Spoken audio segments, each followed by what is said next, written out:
So, hallo und herzlich willkommen wieder zu einem Tutorial-Video von Feescreen Sim. In diesem Tutorial-Video wollen wir uns mal genauer den Projektbaum betrachten und welche Möglichkeiten dieser Projektbaum uns gibt für die Arbeit und den Strukturieren mit unseren Elementen in der Simulation. Und ich habe jetzt bei mir in unserem Projektbaum aktuell eben bestimmte Elemente an der sogenannten Hauptnode, also ganz vorne im Baum. Das wäre jetzt zum Beispiel der Floor, das Decoration Object und eben 3 Sensoren. Und wenn wir jetzt eben zum Beispiel jetzt dieses Dekorationselemente mal anklicken und bewegen, dann sehen wir, okay, ein Sensor ist eben in dem Baum unter dem Dekorationselement, und wenn wir jetzt zum Beispiel den Förderer markieren und bewegen das, dann sehen wir, okay, das ist immer noch der gleiche Sensor ganz links außen, der stimmt von der Struktur schon bereits richtig und würde eben so in der Simulation sauber aufgebaut werden, dass wenn ich dieses Element verschiebe am Dekorationselement, dass dementsprechend halt der Sensor sich nicht verschiebt, wenn ich nochmal Positionsanpassungen machen muss. Und um uns die anderen 3 Sensoren jetzt eben auch unter dem Förderer oder unter den Förderer zu bekommen, gibt es die Möglichkeit, dass ich eben mit Linksklick diesen Sensor markiere und kann ihn dann dementsprechend einfach unter den Förderer setzen. Ich kann diese ganze Sache natürlich auch wieder rückgängig machen, indem ich dann dementsprechend zum Beispiel den unter ein Dekorationselement setze, oder ich kann eben den an die Hauptnode bringen, und das geschieht eben durch Rechtsklick und immer den Anklick als Hauptnode. Um jetzt die Arbeit und die Restrukturierung einfacher zu machen, gibt es auch die Möglichkeit, dass ich eben mehrere Elemente gleichzeitig selektieren kann und dann dementsprechend unter dem Förderer setzen kann. Das geht aber aktuell noch nicht in unserem 3D-Baum, sondern dafür haben wir eine Zwischenlösung aktuell noch. Und zwar, wir markieren uns die 3 Elemente, die wir eben an eine Hauptnode anbringen wollen, automatisch und in einer beliebigen Anzahl, und markieren uns zuletzt eben das Element, sei es jetzt im 3D durch Alt- und Linksklick oder auch im Baum, dementsprechend, dass ich sagen kann, ich möchte jetzt eben dieses Element markieren. Und dann gibt es eben die Möglichkeit, unter Rechtsklick und Auswahl bearbeiten, eben auf Ändere Elternelement auf zuletzt selektiertes Objekt. Und wenn ich jetzt da draufklicke, dann strukturiert er automatisch eben alle Elemente, die ich markiert habe, auf mein zuletzt markiertes Objekt. In dem Fall war es jetzt eben der Förderer, und ich kann damit sehr schnell Umstrukturierungen vornehmen. Das ist besonders, wenn man mit CAD-Daten arbeitet, sehr hilfreich. Zusätzlich gibt es eben bei unserem Projektbaum die Standardgeschichte, dass bei uns normalerweise, wenn wir hier Fördergut einbringen, gehen wir auf Home, nehmen wir die Objektsteuerung, dann gehen wir da mal auf Fördergut.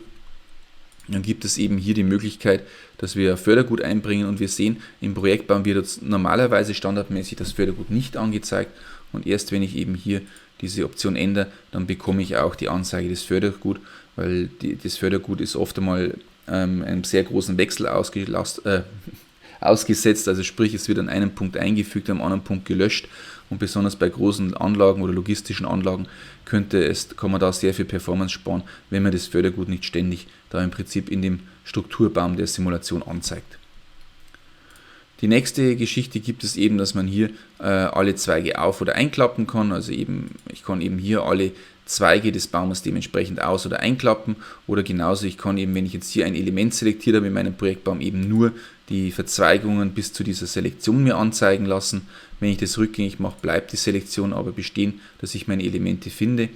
Man kann dementsprechend auch eine Sortierung vornehmen, wobei sich diese Sortierung immer auf die Hauptnode ganz vorne bezieht, also ich kann dementsprechend eben die Sache eben alphabetisch sortieren lassen oder eben nach Typen sortieren lassen. Und wir können auch jederzeit Selektionen, die wir getätigt haben, entweder durch Escape-Klick, das ist die Standard-Tastenkombination für das Aufheben unserer Selektion, oder ich kann eben da auch im Baum durch Aufheben der Selektion dementsprechend die Elemente wieder aufheben.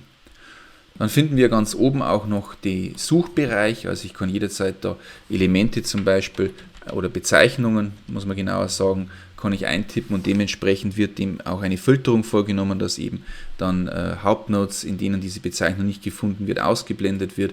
Genauso, wenn ich jetzt zum Beispiel die Bezeichnung Floor eintippe, dann wird eben nur dieser Boden angezeigt.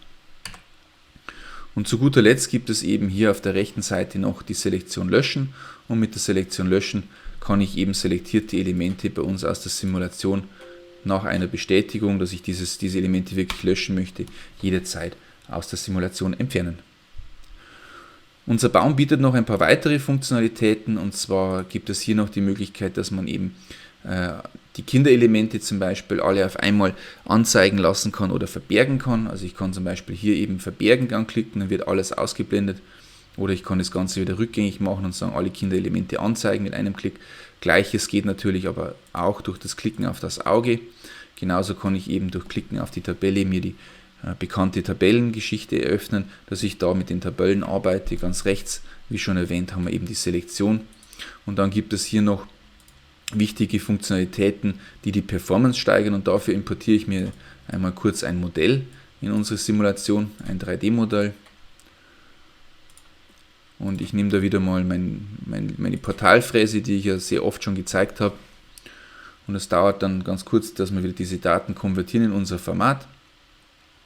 Und wenn es abgeschlossen ist, dann haben wir ja dann ist genau dieser Projektbaum eben 1:1 so vorhanden, wie er auch im CAD zu finden ist. Also ich kann dann eben hier diese einzelnen Elemente mir anzeigen lassen, und da ist es so, dass oft einmal es Bereiche gibt, wie zum Beispiel, das sieht man jetzt hier, einen größeren Bereich mit vielen Elementen, der vielleicht gar nicht kinematisiert werden muss in unserer Portalfräse. Also ich gehe mal ein bisschen mit dem Boden nach unten, dass wir eben unsere Portalfräse auch mal sehen. Also es gibt jetzt eben hier eine Vielzahl von Bauteile, die ich vielleicht gar nicht benötige, und dafür gibt es eben die Möglichkeit bei uns, diese Teile zusammenzufügen.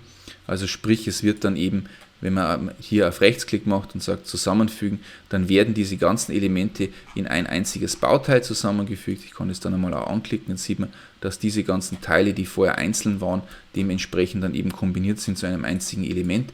Das spart extrem viel Performance, besonders wenn es um größere Anlagen geht, in der sehr, sehr viele Einzelteile drin sind.